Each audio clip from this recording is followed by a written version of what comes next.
మన వేసుకుంటా అని చెప్పి అక్కడి నుంచి ఇక్కడికి రప్పించింది మేడం.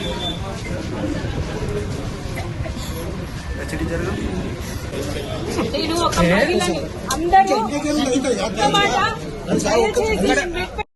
అధ్యక్షురాన్ని నేను మస్తు చాలా కష్టపడ్డాను. చాలా సంవత్సరాలు అయితే నేను కష్టపడబట్టి నేను మహిళలకు అండగా ఉంటూ అక్కడ కష్టపడుతున్నా. నేను ఒక మహిళను అడిగిన ఎవ్వరు మొగోళ్ళు వచ్చినా నా భార్యకి అడిగిన టికెట్లు, కానీ నేను సొంతంగా నేను నిల్చుంటా, నా వార్డు సమస్యలకు నేను పరిష్కారం చేసుకుంటాను. వచ్చి ఒక టౌన్ అధ్యక్షురాలు అడుగుతే టికెట్ ఇవ్వకపోవడం ఇది ఏంది సార్ నాకు చెప్పండి. కన్ఫర్మ్ నిన్న నైట్ దాకా కూడా కన్ఫర్మ్ అయింది సార్ నాది. మార్నింగ్ ఎట్లా చేంజ్ చేస్తారు సార్ చెప్పు. 8:30 కూడా నన్నయ్య ఫోన్ చేసి రమ్మని చెప్పిండు, దీపం తీసుకపో అని చెప్పి. ఆడ 2 గంటలే సార్ మేము కూర్చొని. ఇప్పుడేమో నా చేతులు ఏం లేదు, మీ నరసింహారావు చేతులు ఉంది అని మాట్లాడుతున్నారు.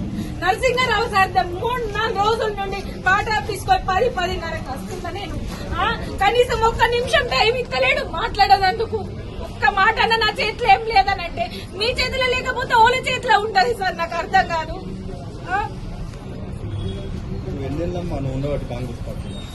5 సంవత్సరాల కంటే ఎక్కువ అవుతుంది సార్. నేను ఆటో అప్పని చెల్లి కూడా వార్డుల ప్రచారం చేసిన నేను నరసింహారావు. మాది మెట్పల్లి 24వ వార్డు సార్.